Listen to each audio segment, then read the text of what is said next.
Hey guys, and welcome back for another video. Today I'm going to be doing a what's on my sewing desk. So not on my cutting table, but if you're interested in a little, I guess, series of what's in my something, then like the video and comment down below. So I'm just going to show you what I have next to my sewing machine. The things that I have to have, and if I don't have them, I will ransack this room until I can find them all.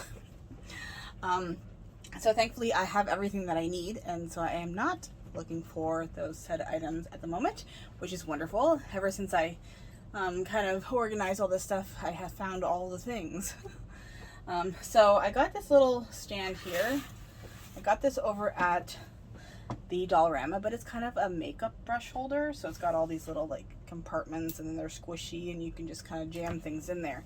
So these are some of the quick access things that I like to have on hand.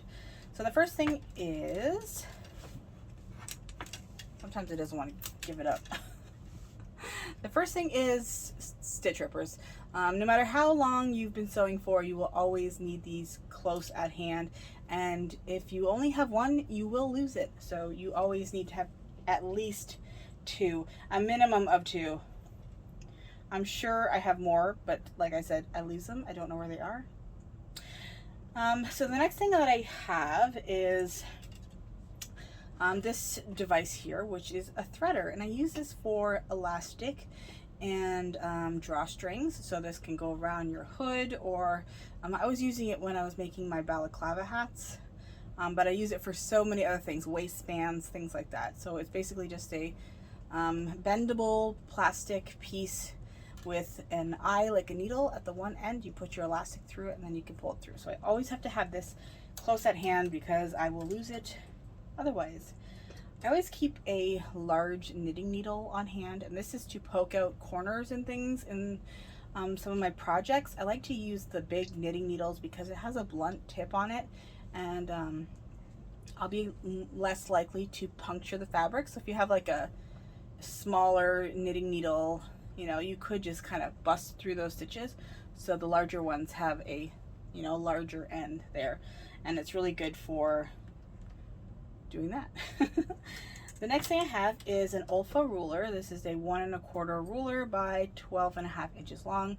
I would like to get a smaller one. I've seen some people have this small acrylic ruler, but this is the smallest one that I can find around here. So this is the one that I keep on hand for quick measuring.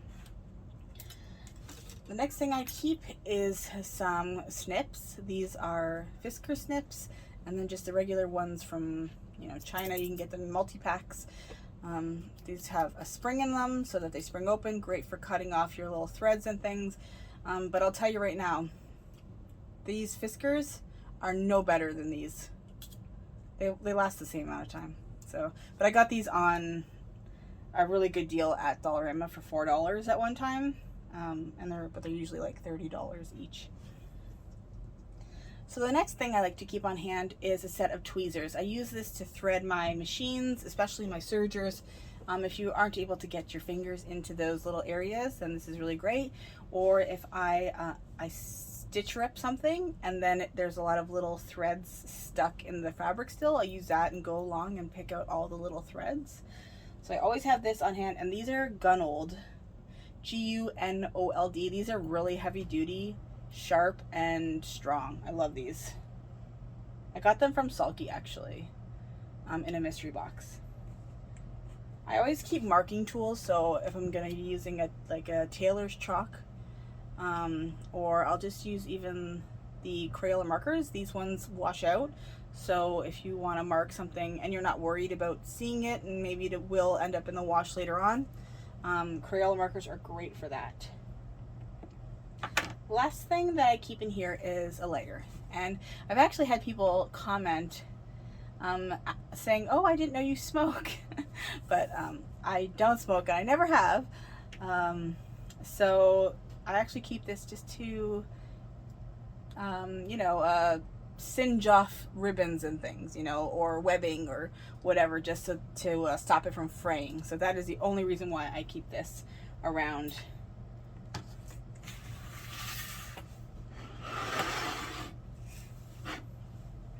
So I always have some sort of trays. I love my trays.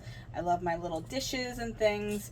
I made this little dish out of a rope. So I just kind of spiraled it around, and it's perfect to put clips in. I also have made some of these octagon trays.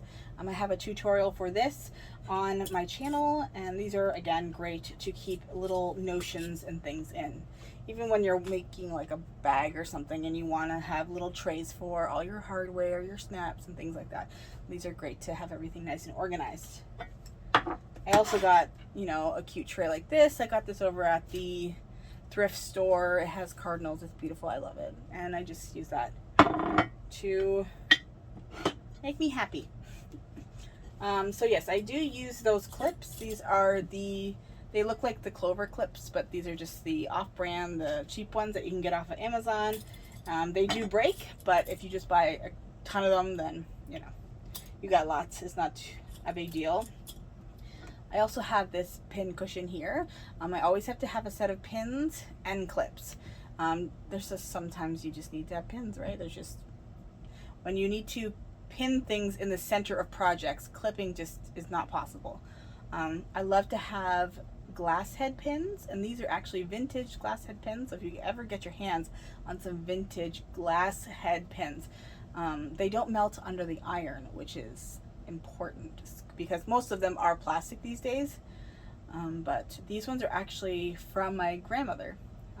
These are the pins that she used, and still to this day, I mean, they're probably 50, 60 years old. They are still the sharpest pins that I own. So look out for those when you're in the thrift shops. The second last thing that I like to keep on hand is, of course, some entertainment. So I always have my Google, and of course my TV is right here so that I can watch something when I'm sewing for long periods of time. And the last thing, of course, is hand cream. You're probably like, okay, but it actually, there's a purpose for it. Working with fabrics dries your hands out, and I don't know if you've noticed this, but you know, when you're folding laundry, your hands just seem more drier. It will absorb the oils in your skin. So I always keep this close by so that I can keep my hands nice and moist when I'm working with my fabrics, so that I don't get that gross dry hand feeling. Don't you hate that?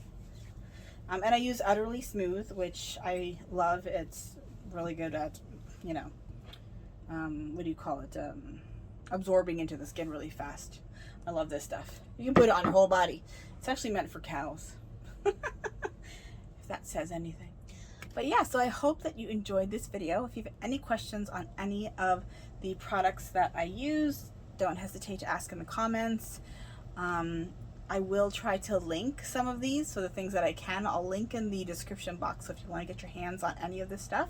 So thank you so much for watching, and I will see you guys in my next video. Bye guys.